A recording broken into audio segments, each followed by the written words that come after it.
আজ আমি দীর্ঘদিন পর অনলাইনে এলাম আর অনেক দিন পরই ব্লগ দিচ্ছি।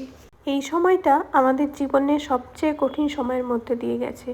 আমি মেন্টালি রেডি ছিলাম না এগুলো বলার জন্য, কিন্তু আজ আমি সব কিছু শেয়ার করতে চাই। কারণ এটা শুধু একটা স্টোরি না, এটা একটা এক্সপিরিয়েন্স। একজন মা হিসাবে আমার জীবনের সবচেয়ে ভয়ের সময়।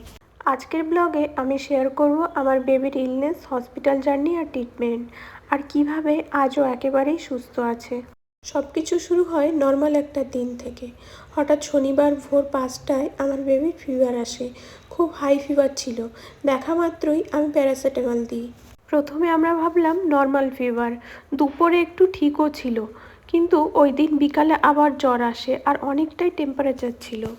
আমি তখন বাড়িতে একাই ছিলাম, একটু ভয়ও লাগলো, তাই আমি ইমিডিয়েটলি আমাদের রেগুলার ডক্টরের কাছে নিয়ে যাই। ডক্টর আমায় বললেন 3 দিন ওয়েট করতে, কারণ অনেক সময় ভাইরাল ফিভার হলে নিজে নিজেই ঠিক হয়ে যায়, আর ফিভার এলে প্যারাসিটামল দিতে।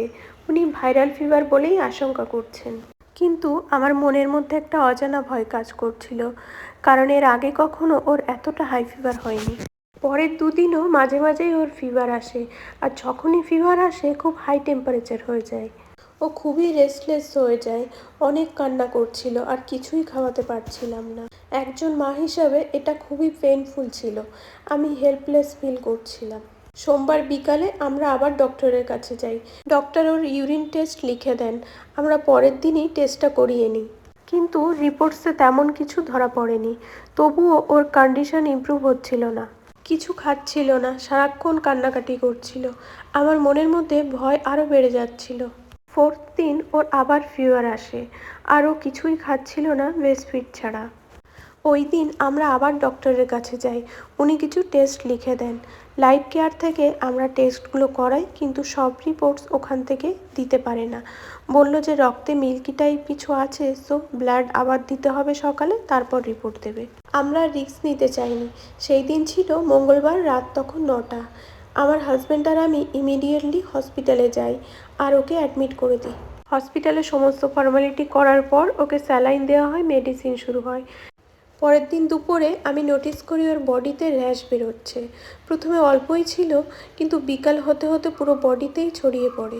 আমি মনের দিক থেকে কমপ্লিটলি ভেঙে পড়েছিলাম। ডক্টর ওকে অবজারভেশনে রাখেন। সেই রাতে প্রতি 2 ঘন্টা অন্তর নার্স এসে টেম্পারেচার চেক করছিল, বিপি চেক করছিল, মনিটর করছিল। আমি পুরো রাত ঘুমাইনি, ওর পাশে বসেছিলাম। পরের দিন সকালে ওর ব্লাড টেস্ট হয়, দুপুরে ইকো টেস্ট হয় হার্ট চেক করার জন্য। তারপর থেকে আমরা শুধু ওয়েট করছিলাম রিপোর্টসের জন্য। সন্ধ্যায় ডক্টর আমাদের সাথে কথা বলেন আর আমাদের বেবির ডিজিজের নাম বলেন। আমরা এই ডিজিজের নাম আগে কখনোই শুনিনি।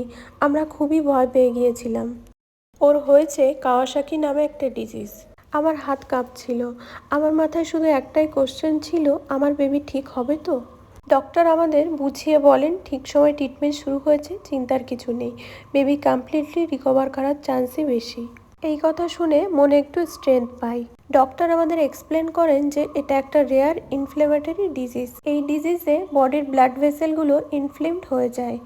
এখনও অবধি সিমটমস ছিল high fever, rash, weakness, irritability, not eating, আর ওর ঠোঁটটাও খুবই লাল লাল হয়ে গেছিলো। এই ডিজিজের সবচেয়ে ইম্পর্টেন্ট পার্ট হলো ঠিক সময় ট্রিটমেন্ট। ট্রিটমেন্ট ডিলে হলে হার্টে এফেক্ট হতে পারে। এই কারণেই ইকো টেস্ট করা হয়। থ্যাঙ্কফুলি আমরা ঠিক সময়ে হসপিটালে অ্যাডমিট করেছিলাম। ওর জ্বর শুরু হওয়ার 4র্থতম দিনেই আমরা হসপিটালে অ্যাডমিট করে দিয়েছিলাম। ডক্টর ডিসাইড করেন আইভিআইজি ট্রিটমেন্ট দিতে হবে। আইভিআইজি একটা স্পেশাল মেডিসিন যা ইনফ্ল্যামেশন কমাতে হেল্প করে। আমাদের সাথে ডক্টর এই ব্যাপারে ডিসকাশন করে সেই রাতেই রাত 10টায় আইসিইউতে নিয়ে যাওয়া হয়। আমি আর আমার হাজব্যান্ড দুজনেই ওর সাথে ছিলাম। আমাদের হার্ট লিটারেলি ভেঙে যাচ্ছিল। ছোট্ট বেবি আইসিইউতে, এটা কোনো মা বাবার জন্য ইজি না। আইভিআইজি স্লোলি দেওয়া হয়। থ্যাঙ্কফুলি ও মেডিসিন নর্মালভাবেই টলারেট করে। প্রায় 1.5 ঘন্টা পর ওকে আবার ওয়ার্ডে শিফট করা হয়। এই পুরো রাত নার্স প্রতি ঘন্টায় এসে চেক করেছিল। আজও পুরো রাত জেগেই ছিলাম আমি। এই রাতটা আমার জীবনের সবচেয়ে দীর্ঘ রাত ছিল। ফ্রাইডে আর স্যাটারডে মেডিসিন চলতে থাকে। এই 2 দিন ফিভার আর খুব একটা আসেনি। ও একটু একটু করে নর্মাল হতে শুরু করে স্যাটারডে থেকে। আমি প্রথমবার হোপ ফিল করি। সানডে মর্নিং আবার ব্লাড টেস্ট হয়। আমরা খুব নার্ভাস ছিলাম, কিন্তু সব রিপোর্টসই নর্মাল আসে। ডক্টর বলেন বেবি এখন স্টেবল। সানডে বিকেলে ওকে ডিসচার্জ করা হয়। হসপিটাল থেকে বের হওয়ার সময় আমি আমার বেবির হাসি মুখ আবার দেখলাম। সেই মুহূর্তটা আমি কোনোদিন ভুলব না। 5 দিন হসপিটালে থাকার পর আমরা ফাইনালি বাড়ি ফিরি। আজ আমার বেবি কমপ্লিটলি হেলদি। ও আবার হাসছে, খেলছে, দুষ্টুমি করছে। এই হাসিটা আমার কাছে পৃথিবীর সবথেকে বড় ব্লেসিং। এই এক্সপিরিয়েন্স আমাকে একটা জিনিস শিখিয়েছে, আমরা লাইফে অনেক কিছু নিয়েই কমপ্লেন করি, কিন্তু হেলথই সবচেয়ে বড় ব্লেসিং। যদি আপনার বেবির আনইউজুয়াল ফিভার থাকে, প্লিজ ইগনোর করবেন না। ডক্টরের কাছে ইমিডিয়েটলি যান। আর্লি ট্রিটমেন্ট লাইফ সেভ করতে পারে। থ্যাংক ইউ এভরিওয়ান যারা আমাদের জন্য প্রে করেছেন। আজ আমার বেবি হেলদি, এটাই আমার হ্যাপিনেস। আজকের ব্লগটা এখানেই শেষ করলাম। সবাই ভালো থাকবেন, সুস্থ থাকবেন। পরবর্তী নতুন একটা ব্লগে আবার দেখা হবে। টাটা।